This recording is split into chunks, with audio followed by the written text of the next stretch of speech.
كان النبي محمد صلى الله عليه وسلم جالسا ذات يوم مع جبريل عليه السلام يتحدثان، فسمع جبريل عليه السلام صوتا من فوقه فإذا بالسماء تنشق، فقال جبريل: يا محمد، هذا باب من السماء فتح اليوم لم يفتح قط إلا اليوم.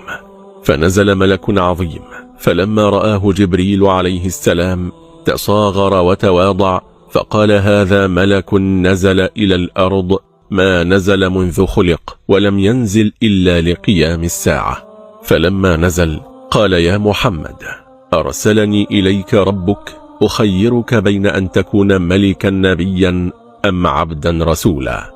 فاستدار رسول الله صلى الله عليه وسلم إلى جبريل عليه السلام، فقال جبريل: تواضع لربك يا محمد.